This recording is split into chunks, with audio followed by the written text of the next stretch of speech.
ជាដំបូងខ្ញុំជាកូនរបស់គាត់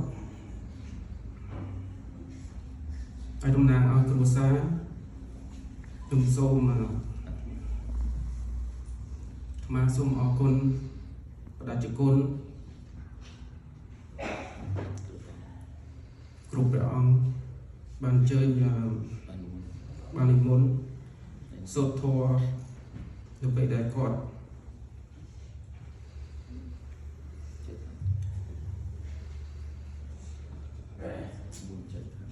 ចែកឋានទៅហើយអរគុណông bố mìnhទាំងអស់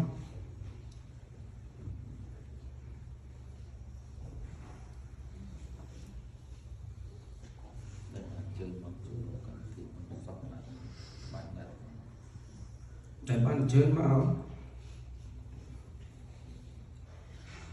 ជុំណាគាត់ចុងក្រោយ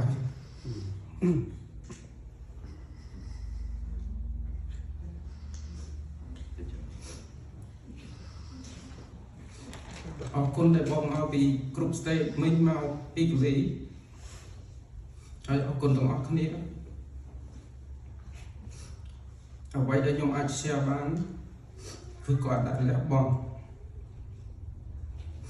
គាត់ប្រឹង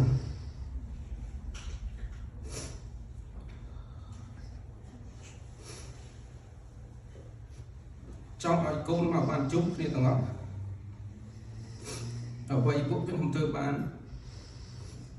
យកកូនខ្ញុំមកទី3បានមកជុំគាត់ចុងក្រោយ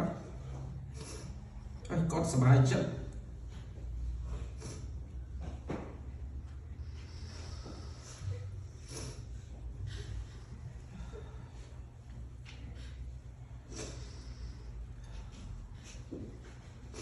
ប៉ុន្តែចុងក្រោយបីពួកខ្ញុំធ្វើបានឈប់មើលគាត់ឈឺ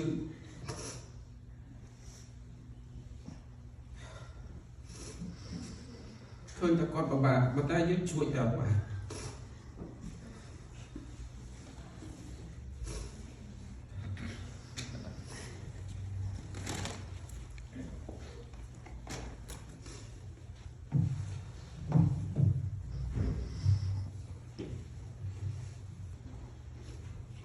គាត់ខំប្រឹងតាំងនៅស្រុកខ្មែរក៏មានការលំបាកខ្ញុំជឿថាមានការលំបាកគ្រប់គ្នាទាំងអស់ប៉ុន្តែអ្វីដែលខ្ញុំនៅចិត្តគាត់ខ្ញុំឃើញតាំងនៅស្រុកខ្មែរនៅនេះ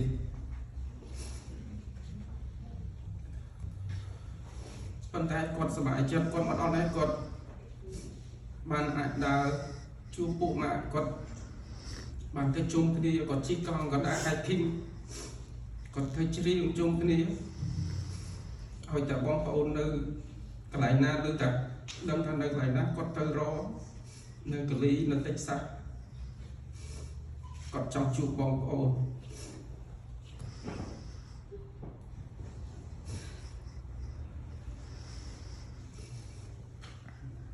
ខ្ញុំអត់មានអីទៀតទេមានតែអរគុណទាំងអស់គ្នាដែលបានមកជួយគ្រប់ទាំងអស់បើសិនអត់មានអ្នកទាំងអស់នេះជួយដល់ពេលនេះក៏ពួកខ្ញុំមិនដឹងត្រូវធ្វើអីបានអរគុណច្រើនដាក់អ្នកណាទៀតចង់យើងណាទៀតចង់មានបលភាសាអីមានអ្នកស្នាមជិះកូនភាសាបងតឡងយើងចែកទីគុណណាយើងចែកចាំថាជីវិតរបស់យើងគ្រប់គ្នាខ្ញុំបាទ